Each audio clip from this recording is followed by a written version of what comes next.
Hello friends, welcome to export import learning channel.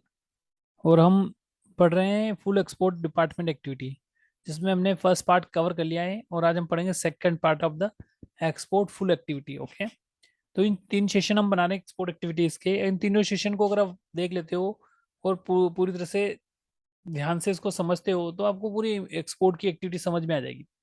तो start करते हैं second part of the export full export activity. ठीक है, तो यहाँ पे आ रहा है file record and incentive purpose. File जो होती है एक्सपोर्ट की, हमें उसका रिकॉर्ड रखना पड़ता है।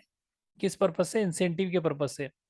कैसे? जैसे फॉर एग्जांपल हमने लाइसेंस यूज किया या आपने एमईआई का स्कीम ली।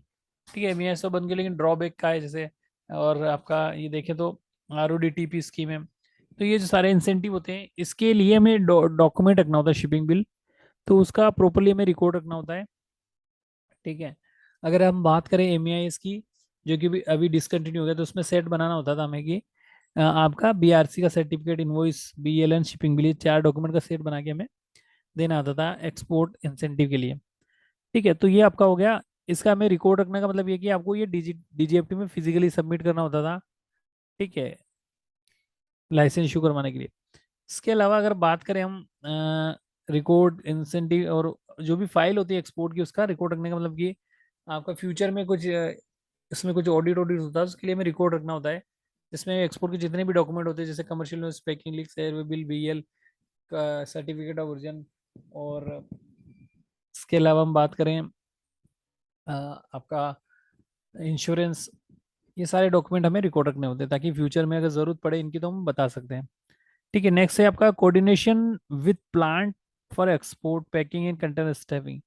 ठीक है, तो इसका फर्स्ट पार्ट में जो हमने समझा था कि एक्सपोर्ट का जैसे ही हमारे पास ऑर्डर आता था, हमें कोऑर्डिनेट करना होता है फैक्ट्री के साथ हमें जैसे कि गुड्स को डिस्पैच करवाना। ठीक है, तो जैसे हमें परचेज ऑर्डर आया कि हमें अ, कुछ गुड्स एक्सपोर्ट करना है, जैसे 100 मोटरसाइकिल एक्सपोर्ट करनी है हमें। तो जैसे ऑर्डर आया, हम क्या करेंगे, हमारे फैक्ट्री में इन्फॉर्म करेंगे परचेज ऑर्डर के अकॉर्डिंग, और उनसे बोलेंगे कि इतनी बाइक्स आप एक्सपोर्ट के लिए पैकिंग पैकिंग की प्रीपेयर करो। तो पैकिंग टीम से कोऑर्डिनेशन करना होता है। ठीक है, उसके अलावा दूसरा पार्ट होता है coordination with the plant for export और पैकिंग, देन कंटेनर स्टफिंग। तो इस केस में क्या होगा, ऑर्डर के अकॉर्डिंग हम इधर जैसे अब टीम को बता रहे हैं, अपनी पैकिंग टीम को पैकिंग के लिए, साथ साथ हम इधर सीएचएस से भी हम अपना कंटेनर लगवा देंगे एज पर पैकिंग टीम के अकॉर्डिंग। पैकिंग टीम में बता देगी कि इतनी तारीख जैसे 20 तारीख को आपका गुड्स रेडी हो जाएंगे। तो हम क्या करेंगे, 20 तारीख को कंटेनर भी लगवा देंगे। ठीक है, ताकि वो एक्सपोर्ट हो जाए। तो इस कंटेनर स्टिपिंग का ये है कि जो प्लानिंग थी हमारी थी, डिस्पैच प्लानिंग, उसके अकॉर्डिंग फैक्ट्री में कंटेनर लगाना। ठीक है, तो इस प्रकार से हम ये प्रोसेस पूरी कर सकते हैं। Part number 3 to topic number 3 की अगर बात करें, तो coordination with plant, agent, container and place. ठीक है, तो यहाँ पे ये तो था हमारा कि पैकिंग से फॉलो अप किया। इसी प्रकार से जिस प्लांट से हम कंटेनर एक्सपोर्ट कर रहे हैं, वहां से फॉलो अप लेना कि कंटेनर फैक्ट्री में पहुंचे कि नहीं पहुंचे। ठीक है, और उनसे बात करके कंटेनर फिजिकली इंस्पेक्शन करवानी है कि कंटेनर आपके एक्सपोर्ट के लिए ओके है कि नहीं है, कहीं कंटेनर आपका पुराना हो, उसमें कहीं होल हो रहा हो।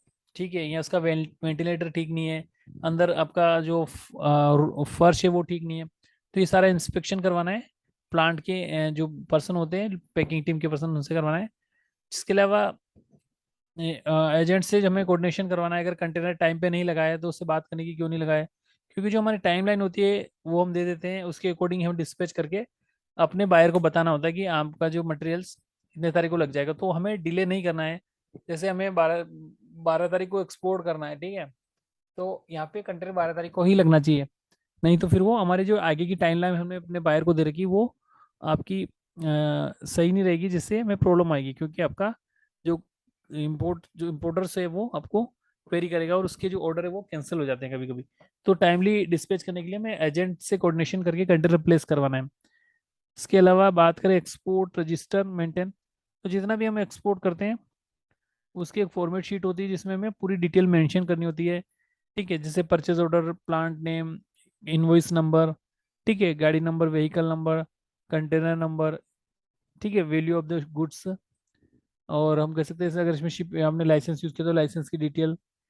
This all details we need to update in the export format register. ठीक है, जिसमें हम अपना डेटा को प्रिपेयर कर सकते हैं। ठीक है, कंटेनर कब लगा फैक्ट्री में, ठीक है, कब कस्टम क्लियरेंस हुई, ये सारे रिकॉर्ड होता है स्टेप बाय स्टेप।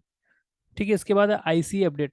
ठीक है, अगर फैक्ट्री में कुछ एड्रेस नया अपडेट हुआ तो हमारा इम्पोर्ट एक्सपोर्ट जो होता है, इम्पोर्ट एक्सपोर्ट कोड, उसको अपडेट करवाना होता है 6 मंथ में डीजीएफटी के थ्रू।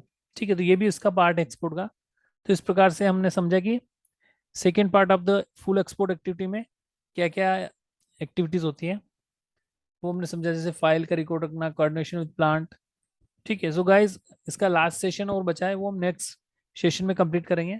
इस प्रकार से इन तीनों सेशन को अगर आप वन बाय वन देखोगे तो आपको एक्सपोर्ट की फुल एक्टिविटी समझ में आएगी कि किस प्रकार से एक्सपोर्ट किया जाता है। ठीक है, so guys, thank you for watching the session. Have a nice day.